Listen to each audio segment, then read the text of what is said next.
Très bien. Maintenant que nous avons dessiné notre gabarit, que nous l'avons coté, alors petite erreur que j'ai fait, oui effectivement, je suis partie sur un gabarit de 250 par 110, mais j'ai rajouté un rembord de 8 mm, donc je vais déplacer ma cotation de cette façon-là, pardon, je vais déplacer ma cotation pour rajouter ici mes 110, mes 8 mm pardon, à mes 110. Je recommence. Voilà. En fait, j'ai attrapé le point extrême de ma cotation, je l'ai fait glisser jusqu'au bord de mon gabarit et je l'ai fait remonter jusqu'en haut de mon rembord et vous voyez que automatiquement il m'a rajouté les 8 mm au 110 déjà instauré. Donc là, l'objectif de cette séance maintenant, c'est de venir écrire à l'intérieur de notre gabarit les données du gabarit. Pour cela, alors d'abord, on va le garder, on l'effacera tout à l'heure. Pour cela, on va faire du tracé de texte.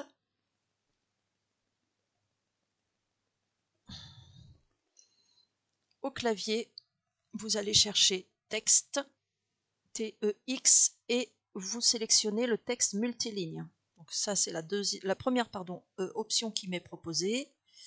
Créer un objet de texte multiligne. Vous validez par entrée ou en cliquant dessus.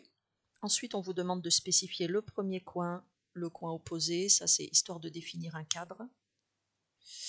Et nous allons venir écrire à l'intérieur de notre gabarit, comme par exemple le nom du modèle, par exemple chéquier, un petit prénom, le chéquier Paul, par exemple. Ensuite, nous allons rentrer l'intitulé de ce gabarit, par exemple. Je reviens en minuscule. Hein. Alors, on peut gérer à l'aide des touches du clavier, comme si vous étiez sur Word, les majuscules, les minuscules. Donc, je reviens en minuscule, écrire visite numéro 1, par exemple. Les dimensions de cette visite, donc sans oublier le rembord, qui sont de 250 par 118, valeur de rembord incluse. Ensuite, nous pourrons venir rajouter les épaisseurs de refente, comme nous les connaîtrons. Épaisseur, par exemple 8 dixièmes.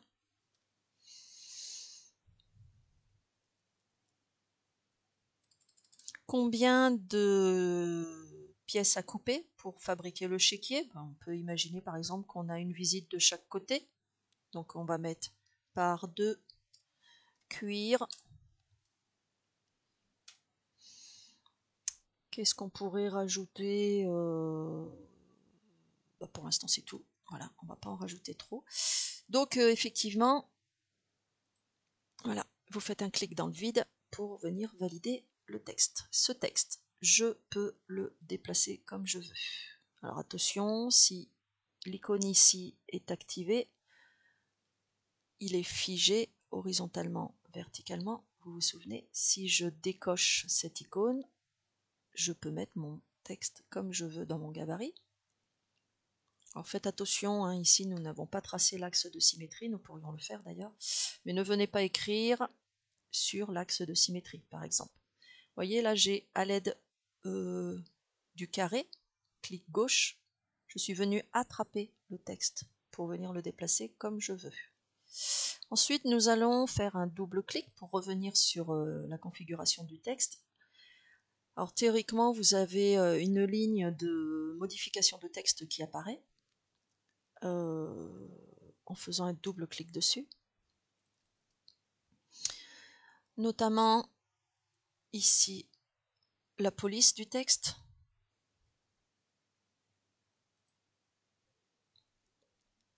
Et quand je me promène sur les différentes polices proposées, mon texte change. Tiens, celui-là il me plaît bien. Hop. Je peux venir souligner, écrire en gras, en italique, souligner, changer la couleur du texte.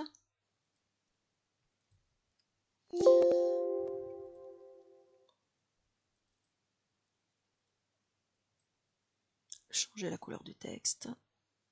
Hop. Voilà. Changer la hauteur du texte. Donc je reviens, double-clic sur le texte, je le sélectionne. Et ici, nous voyons que nous sommes sur une hauteur par défaut de 2,5 mm, donc ce qui est relativement pas très haut pour un texte. Vous venez surligner cette hauteur et par exemple nous allons écrire à 3,5 mm de haut. Entrée, et le texte a changé de hauteur. Voilà. Et bien sûr, si demain la valeur du rembord change, ici, et que mes dimensions changent, double-clic et je change à loisir les dimensions de mon gabarit. Pensez à sauvegarder. CTRL S, la petite étoile.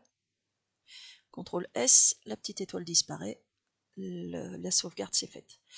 Comme j'ai écrit à l'intérieur de mon gabarit les dimensions, je vais supprimer celles-ci qui sont à l'extérieur, je n'en ai plus besoin.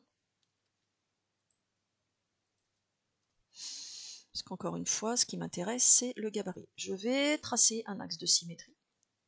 Donc, on va repousser légèrement le texte et on va tracer un axe de symétrie. Ça peut nous être utile quand même, d'abord pour savoir que notre gabarit est symétrique à droite comme à gauche et nous respectons les normes de dessin technique. Un axe de symétrie, c'est un trait normalisé soit, mais c'est un trait avant tout. Donc pour ça, L en tracé de ligne. Et à nouveau, nos points d'accroche ont bien été sélectionnés, et notamment le milieu, c'est ce qui va m'intéresser ici. Effectivement, je viens m'accrocher au milieu de mon gabarit. Je prolonge jusqu'en bas.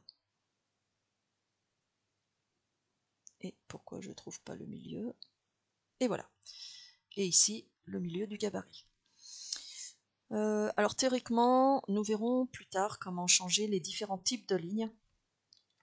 Voilà, pour faire des travaux normalisés, comme vous avez pu l'apprendre en dessin technique.